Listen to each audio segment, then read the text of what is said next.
Greetings, evasive viewers. It is I, YungJunko, expert in bird law, and I'm here to defend my client Howard T. Duck, star of the Razzies Worst Film of 1986, Howard the Duck. For nearly the last 40 years, my client's reputation has been tarnished and slandered against by quackpot chicken shit critics for this tragic box office bomb. The central character, the duck, the one that we're going to be rooting for, have a rooting interest in, is neither funny or bitter funny. But I'm here to clear the air. Howard the Duck is not a movie, no. It's a documentary. I know this because I was there. We all were. My entire clan witnessed my client crash land on Earth to star in a motion picture, that of which it's still awful. It's bad. Yeah, we're not winning this case, buddy. Huh, I wasn't trying anything, honest. This is a strange movie, to say the least. Howard the Duck notoriously opens with 2 instances of full frontal duck booba in the span of 30 seconds.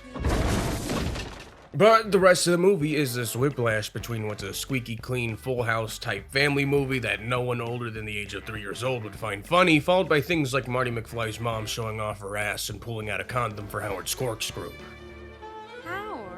It's like Antimatter Shrek, where they didn't know how to mix adult humor and a kid's flick properly yet, so it all just becomes this overly long, bland comedy with hardly any intentional laughs that just happens to throw in something totally obscene every now and then.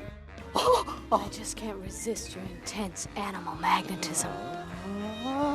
There's a lot of attempts at duck puns. Most are just replacing a random phrase in a word with duck. That's it. No more Mr. Nice Duck. Even the director's name is Willard Hyuk. That's a duck name. That's a name you give a duck. The first half of the movie has Howard pointlessly meandering. There's no funny interactions or observations or memorable bits. It's just an aimless movie with the guy in a duck suit. You have an entire portion of the movie where Howard has a job as a towel boy in like a sex club. It's fun for the whole family. You have breeders, what the hell? Bareback bestiality and pedophilia. Oh yeah, we find Howard getting launched to Earth as a result of a Quack Mesa incident, which also leads to Palpatine somehow returning from the dead and possessing the body of that one actor that's in every 80s movie who would later go on to be arrested for being a sex pervert. What do you think you'd like to eat? I no longer need human food. I need little boy butts. You have a movie where a talking duck fires a giant laser at a hell portal to stop a horde of alien warlords from taking over the Earth, and they still somehow manage to make it a total snooze fest. They try to give Howard a bit of edge, but he still feels too kiddie and sanitized for what they're going for, and part of that's also his design. He looks like a cross of a Furby and McCulkin. There were some things I did like these alien overlords are pretty cool, their design and the stop motion's really well done, and the sequence where Howard gets shot up into space is pretty neat. Pretty impressive to look at. I like this sequence where Howard and Andy Dufresne get a 6-star wanted level and start flying away from all the cops. That was good. Yeah, Tim Robbins is in this. Imagine having what's considered one of the best movies of all time as part of your portfolio, and then on the other end of the spectrum having Howard the Duck. Now that's range. Genuinely, I was taken aback because some of the shots in this movie undeniably do go hard. I feel like there's a version of this movie that could have actually been good with less work. Like if they lean into Howard being the cynical, perverted, wisecracking duck that's down on his luck, who gets thrust into Earth and finds this strange new realm actually isn't so much different from his own, and then it's all about the bills, baby, put it on my bill. You have him take it as an opportunity for a fresh start, slowly climbing his way up the corporate ladder until becoming a national celebrity that gets caught up in 80s consumerism and greed, and then maybe have him begrudgingly get involved in some of the weird sci-fi fantasy stuff like the comics, I don't know. Yeah, I'm not sure how to defend my client. Give him the chair. Alright, I may not have been able to defend Howard, but know this. From this day forth, I will ensure every client of mine is proven innocent. Now, for my next client, I will be defending one Bill Cosby. Bill Cosby.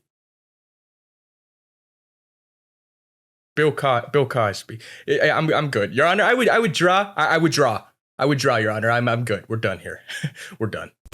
It's Leonard, Part 6. Ask anyone who's seen this movie and they'll tell you that's when they first knew Little Bill was a real piece of shit. I gotta say, when I first heard there was a comedy movie that just started on Part 6, I thought, hey, that's kind of funny. Maybe this movie could be bad in a good way at the very least. Nope. It's just bad. It's boring. It's so boring. If there's one thing Cosby was always a master at, it's making people very sleepy. The whole thing is supposed to be a spoof on the spy genre, sort of like Naked Gun, except it actually came out a year before that movie. They really just had the cameras roll and had Bill Cosby do whatever he wanted. There's a bunch of weird sex shit. I mean, the clues are all there. In the movie, his wife divorced him because he slept with a 19-year-old, and his daughter is dating a much older man to further her career as an actress.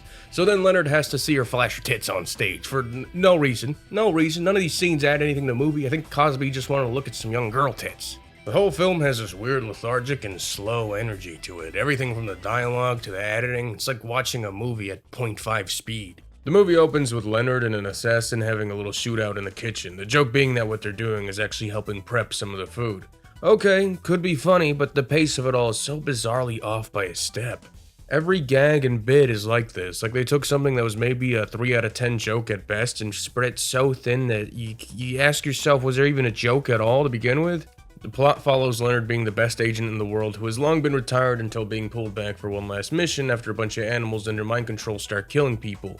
Yet again, a god-awful 80s comedy starts off with an animal looking at a porno mag. Here's your 2 nickels. The entire first half is him stumbling around trying to get back with his ex-wife who pours soup on him. What is this gag? Is this a fetish, Mr. Cosby? You think this was genuinely funny?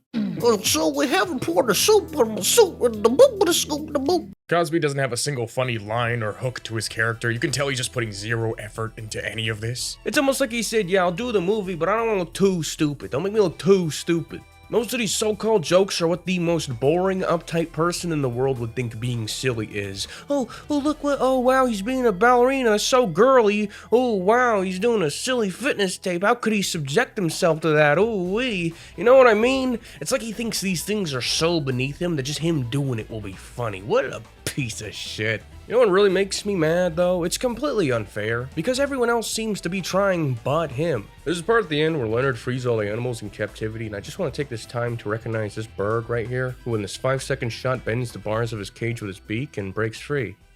God bless this bird. This bird right here put more effort than Bill Cosby in his own movie. This bird did not deserve to be in one of the worst movies of all time. None of these animals did. This ostrich didn't deserve to be portrayed with a sex criminal grinding his pudding pop on its back. You think about it, if audiences in 1987 hated this, watching it now with all the humor naturally diluted even further through the passage of time is like drinking a 40-year-old can of new Coke. And when Bill's the one handing you the drink, it's safe to say you probably shouldn't drink it. YungJunko. He was the best lawyer who ever lived, but decidingly the hammer of justice made him his walnut, and under the pressure he cracked. And by his side he had only left this note. Sad face, cry face, trash can, water gun, squirt, squirt, sad face. Watch Emoji Movie in theaters July 28, 2017 for more info. Emoji Movie is like the cinematic equivalent of seeing an ad for Cricket Wireless on the side of a bus. It's the same artistic merit. It's hard not to look at this movie without thinking of the evolution of 3D animation as a craft in the last 40 years, the way the medium improved over time, not just in terms of fidelity, but the heartfelt, boundary-pushing storytelling that made animated characters come across as more tangible, and exploring the worlds they inhabited in a surreal way, and all that led to this, a movie about emojis on a kid's cell phone. It's so impersonal. It's not like Toy Story where Andy and the toys have a clear relationship. In Emoji Land, you get scanned whenever the kid picks you for their text message. Like, why is this kid only texting in emojis? He's like a little man slut. The whole plot being he wants to text a girl in his class, and that's it. That's it. He has no connection to any of these main central characters. They're just a button on his phone. It's so pointless. The world's not interesting at all. The main character, Gene, is supposed to be the meh emoji, but he's malfunctioning. So he goes on a quest with hand emoji and jailbreak, an elite emo hacker girl emoji with blue hair who can access the cloud and see all the Rule 34 of herself made over the years. It's a movie made specifically for loud drunk parents circa 2017 to take their iPad kids to so they could run around the theater and pick their ass while they shove a bunch of ads at their eyeballs. You got whole scenes explaining Candy Crush, Just Dance, and Spotify. It's as shameless and corporate as an animated movie could possibly be. I'm sure some belligerently wasted parent in the theater howled with laughter when James Corden hand emoji said, "Bye, Felicia." Bye, Felicia. I wouldn't know though, because the first time I saw Emoji Movie was at 2 a.m. on a hacked Amazon Fire Stick plugged into my friend's portable CRT. That's just about the viewing experience this movie deserves.